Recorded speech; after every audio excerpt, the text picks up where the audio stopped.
Pro Group Management. Workers' comp that works for you.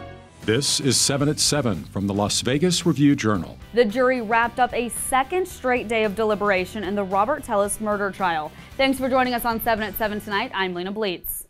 Now to your top stories, sponsored by Nevada Hand's Silver Sky Assisted Living Community. Learn more at nevadahand.org. The Nevada Department of Motor Vehicles is making it easier for you to register your vehicle. The DMV is now giving more drivers the option to upload their documents through the Drive-In-V web portal, allowing for approval of registration applications without an in-person visit. Once approved, drivers still need to make an appointment to pay for their transaction and pick up their license plates at a DMV office. Eligible drivers include those who bought a vehicle from an out-of-state dealership or a private party, those who were gifted a vehicle, and those who haven't yet registered their vehicle in the state. An online system already exists for drivers who purchased a vehicle from a Nevada dealership. A woman who died at the Burning Man Festival over the weekend has been identified. Pershing County Sheriff's Office says she is 39-year-old Kendra Frazier, and her death will remain under investigation until a cause and manner can be determined. About 6 other deaths have been reported at the festival since it moved from Baker Beach in San Francisco to the Black Rock Desert in 1990. The jury in Robert Tellis' murder trial is still deliberating as of Tuesday night. The former public administrator is accused in the fatal stabbing of Review-Journal investigative reporter Jeff Gehrman. The jury deliberated on Monday for about 4 hours and then continued all day today. About an hour into meeting this morning, the jury asked the judge for an additional laptop, side-by-side footage of the suspect walking that was used in closing arguments, and the exhibit number for Gehrman's articles about Tellis. The jury is expected to continue deliberating at 8:30 a.m. tomorrow. In weather, sponsored by Star Nursery, your garden's partner for every bloomin' thing.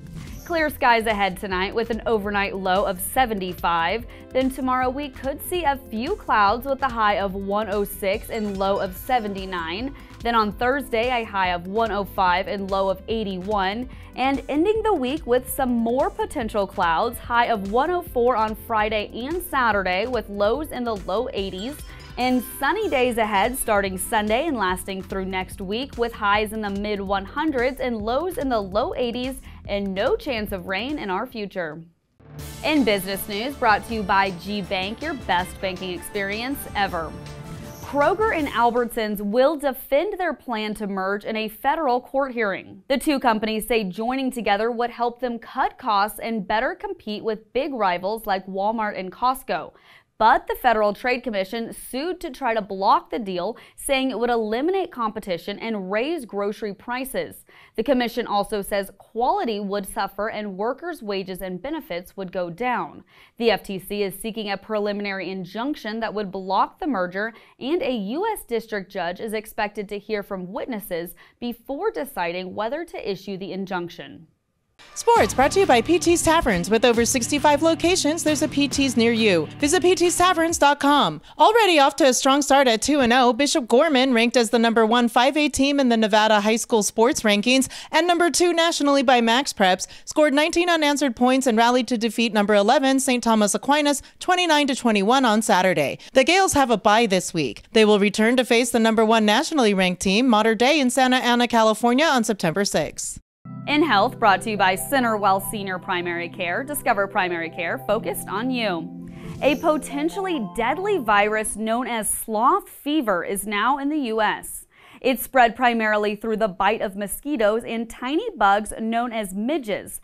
The virus gets its name because sloths are among the animals usually infected. Symptoms include fever, nausea, headache, joint and muscle pain, and chills or skin rash, and last less than a week. The CDC reports there have been more than 8,000 confirmed cases in the U.S. between January 1st and August 1st, and there are no medications to treat or prevent infection. Vegas Nation brought to you by Station Casinos, STN Sports. Download the app today.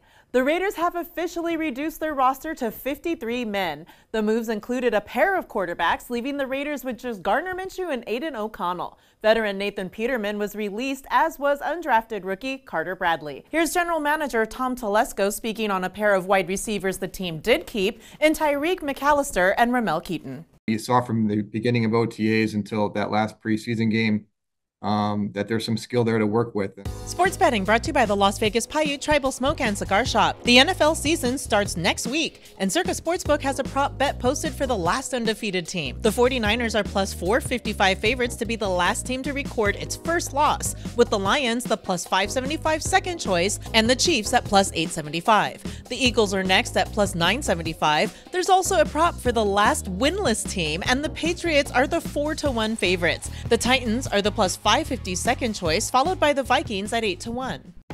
In your lifestyle news, brought to you by LV Craft Shows, has been bringing you the finest craft and gift shows since 1999. Visit lvcraftshows.com for our upcoming events.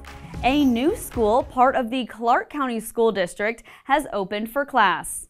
The old building for Ruby S. Thomas Elementary School, built in 1966, has been replaced with a new one that's 86,000 square feet and can hold 850 students.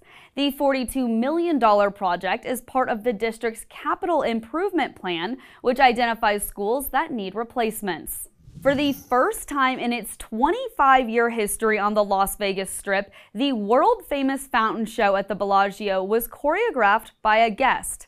54-year-old Atlanta accountant Scott Krupa redeemed millions of Marriott Bonvoy Elite Rewards points to bid on and won the once-in-a-lifetime experience. Krupa and his fiancée Michelle watched his creation come to life on the biggest stage in the city.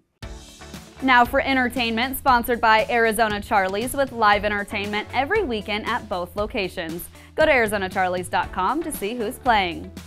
Rapper Lil Baby was arrested in Las Vegas for carrying a concealed firearm without a permit.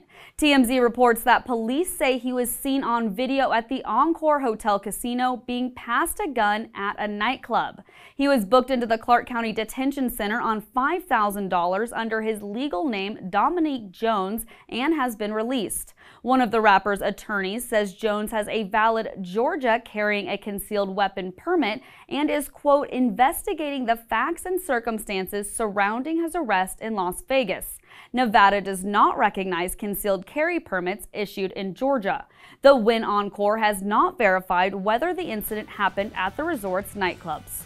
Thanks for watching 7 at 7 tonight. Make sure to tune in for our continuing coverage of the Robert Tellis trial. Watch 7 at 7 twice a day, Monday through Friday, and search Review Journal to follow us on your favorite streaming platform. See you tomorrow morning for more 7 at 7.